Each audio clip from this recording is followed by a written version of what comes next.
Dear all, welcome to my channel. चलिए इसका video start करते हैं। आज का टॉपिक है importance of concrete curing. As per IS 456-2000, curing is the process of preventing the loss of moisture from the concrete whilst maintaining a satisfactory temperature regime। ये दोनों line को समझते हैं अच्छे से। क्यूरिंग एक प्रोसेस है जिसमें हम लोग कंक्रीट के अंदर में, स्ट्रक्चर के अंदर में जो पानी है, जो वाटर है, उसको हम वो पानी को बाहर आना नहीं देते हैं, उसको प्रिवेंट करते हैं, अंदर का पानी अंदर ही रहे। वो हमारा क्यूरिंग का फर्स्ट मोटो।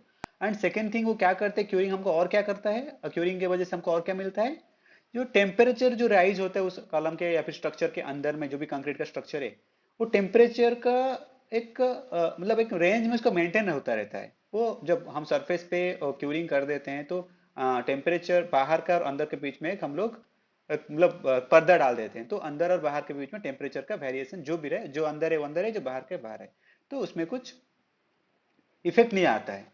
तो आगे देखते हैं।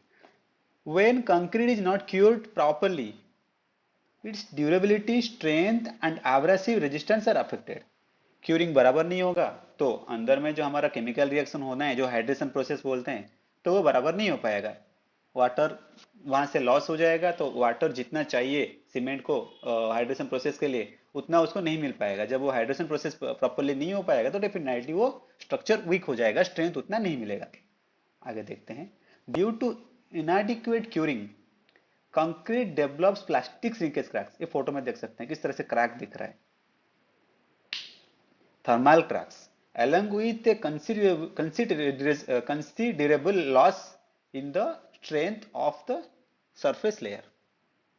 ठीक है, तो अभी क्या होगा, एक लॉस भी होगा उसके ऊपर, कि मतलब अल्टीमेट वो क्या होगा, क्रैक होगा, उसका स्ट्रेंथ नहीं आ रहा है, थर्मल क्रैक भी हो रहा है, तो डेफिनेटली वो कंसिडरेबल लॉस होगा ही होगा स्ट्रेंथ के ऊपर, जो नहीं होना चाहिए। लॉस होगा तो हमारा जो जो अभी एग्जांपल देंगे, हम अगर N60 का कंक्रीट या फिर M40 का कंक्रीट हम लोग कुछ कर रहे हैं, तो जितना हमको स्ट्रेंथ मिलना चाहिए वो नहीं मिलेगा, अंदर में जो हाइड्रेशन प्रोसेस नहीं होगा। तो हमारा पहला मोटो वही है क्यूरिंग का, कि हम लोग को अंदर का जो भी हाइड्रेशन प्रोसेस हो रहा है स्ट्रक्चर के अंदर, उसको हम होने देना चाहिए। और उस हाइड्रेशन प्रोसेस के लिए हमको चाहिए क्या, वाटर, सफिशिएंट वाटर चाहिए, जो हमको मिलना ही चाहिए। अगर वो नहीं रहेगा अंदर और लॉस होकर बाहर निकल जाएगा, तो कुछ हम लोग का स्ट्रेंथ उतना नहीं मिल पाएगा जो हम लोग डिजाइन करके, जो हम लोगों ने स्ट्रक्चर में जो जो ग्रेड का कंक्रीट हमने डाले थे। चलो आगे चलते हैं। Curing should be started as earliest when the surface is hard enough to work on it. Curing हमने स्ट्रक्चर बना दिया, क्यूरिंग कब करेंगे, वो सबसे बड़ा क्वेश्चन हमारे लिए। क्यूरिंग हो गया, एक स्लैब, एग्जांपल स्लैब, स्लैब हमने कर दिए, स्लैब सरफेस तो पूरा ओपन ही है, तो उसमें क्यूरिंग कब करेंगे, जब हम लोग देखें कि उसके ऊपर एक आदमी जा सकते हैं, आ सकते हैं, मतलब टूटना नहीं चाहिए उसके ऊपर। अगर आदमी जाते हैं तो पैर का इंप्रेशन नहीं आना चाहिए, दबना नहीं चाहिए, कुछ भी सरफेस में डैमेज नहीं होना चाहिए। उस कंडीशन अगर हम देख लिए तो क्यूरिंग हम लोग सडनली स्टार्ट कर देंगे। अगर हम लोग मान के चले क्यूरिंग ज्यादा फोर्स में नहीं कर सकते, पानी का सरफेस ज्यादा मतलब टाइट नहीं हुआ या हार्ड नहीं हुआ जिसके वजह से वो टूटेगा, तो हम क्या करेंगे, इसमें स्प्रे करेंगे पानी, इसके तरह पतला स्प्रे करेंगे, देखो पतला स्प्रे करेंगे, बट क्यूरिंग होना ही चाहिए। ठीक है, चलिए ये वाला कॉलम कॉलम का क्यूरिंग देखिए फोटो, ये वाला क्यूरिंग देखिए फोटो, तो हम लोग क्यूरिंग करना ही पड़ेगा। नेक्स्ट चलते हैं आगे। मेथड्स ऑफ क्यूरिंग क्या है हमारा, मेथड ऑफ क्यूरिंग, यहाँ पे दो हमारा क्यूरिंग है। फर्स्ट मेथड क्या है, मॉइस्ट क्यूरिंग, जो कि हम लोग ज्यादा प्रीफर करते हैं। Exposed surface of concrete shall be kept continuously in damp or wet condition by ponding or by covering with a layer of sacking, canvas, hessian plus and similar materials। तो general हम लोग jute का material use करते हैं, हम लोग हेसन plus side में ज्यादा यूज करते हैं हम लोग। तो अभी देखो एक हमारा एक स्ट्रक्चर है, इसमें हम लोग हेसन प्लस कैसे कवर किया हुआ है, उसको वेट करके रखा हुआ है, पानी कंटिन्यूस देना चाहिए। और क्यूरिंग कितना होना चाहिए, वो क्यूरिंग हम लोग को, क्यूरिंग पीरियड कंप्लीट जब तक ना हुआ, क्यूरिंग पीरियड कितना दिन का है वो भी आगे देखेंगे। क्यूरिंग पीरियड कंप्लीट जब तक नहीं हुआ तब तक हम उसको सूखने नहीं देना है। जब ये सूखने लगे, हमको लगे सूखने को जा रहा है, तो उससे पहले मतलब हमारा सरफेस हमेशा वेट ही रहना है, कभी भी सूखना नहीं चाहिए up to completion of the curing period. ठीक है, कभी सूखना नहीं चाहिए। ये हो गया हमारा, कहाँ कहाँ हम लोग हैसन प्लस घुमाएंगे, जहां हम लोग पानी नहीं दे, जैसे जैसे एक एग्जांपल स्लैब है, स्लैब फ्लैट सरफेस, उसके ऊपर पानी डालेंगे तो आराम से रुकेगा, कहीं जाएगा नहीं। हम छोटा छोटा चैम्बर बना दिए, जैसे हम सीमेंट कम मतलब ज्यादा सीमेंट ना देके, कम सीमेंट देके, सैंड देके एक मोटा बना के हम लोग बॉन्ड बॉन्ड छोटा छोटा चैम्बर टाइप कर दे, उसके अंदर पानी रुकेगा, कहीं जाने का चांसेस नहीं है। तो वहां पे हम लोग को सफिशिएंट क्यूरिंग हो पाएगा पानी स्टॉक करके, इसको बोलते हैं पॉन्डिंग।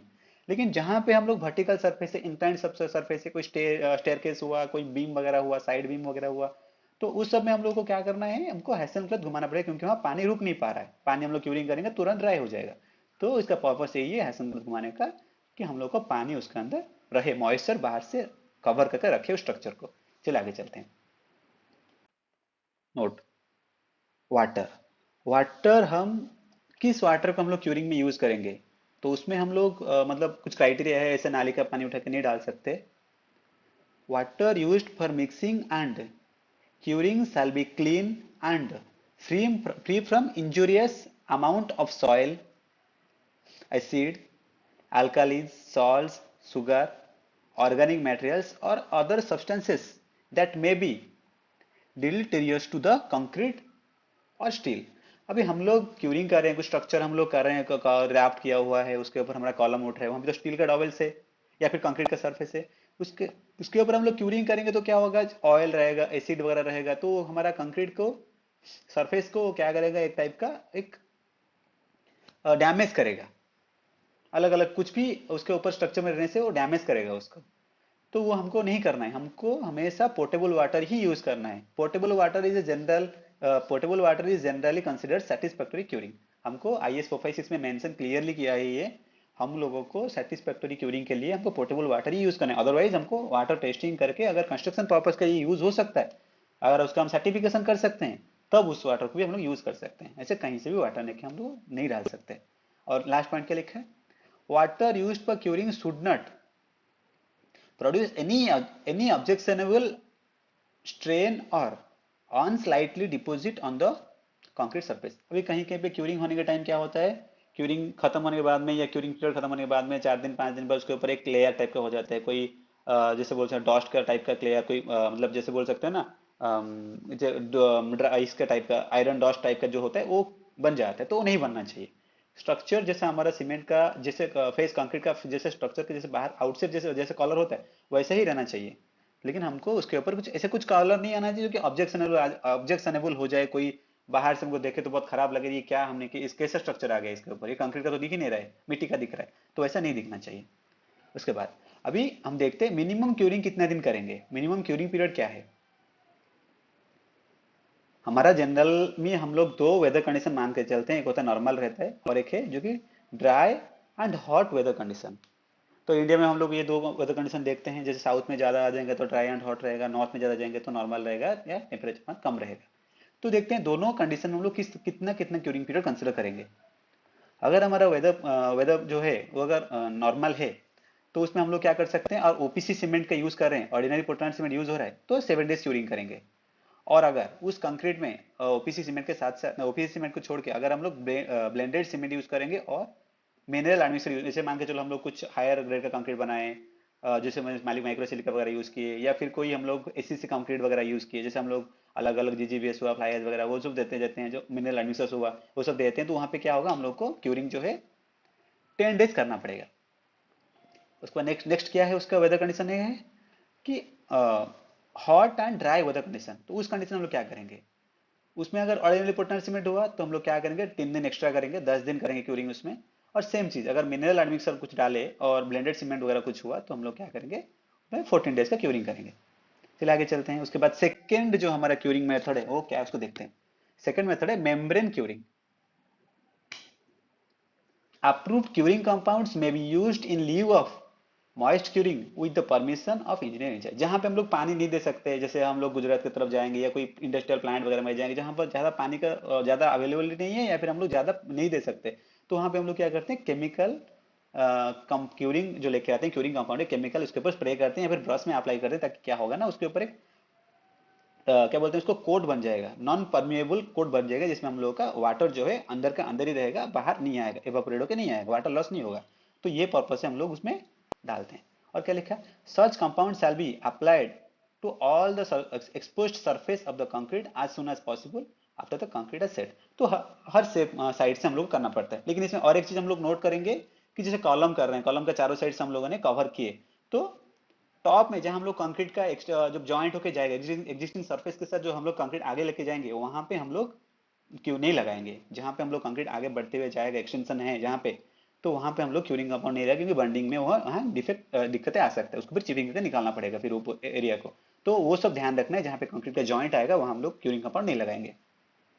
आगे देखेंगे, impermeable members such as polythene sheeting covering closely the concrete surface may also be used to provide the effective barrier against the corrosion। वो भी सीटिंग फिटिंग भी हम कर सकते हैं, पॉलिथीन शीट वगैरह डाल के हम उसको क्यूरिंग कर सकते हैं प्रॉपर्ली, जैसे वो हमारा मेन मोटो जो क्यूरिंग वाटर लॉस नहीं होने का मोटो है, और सेटिस्फाई हो जाए।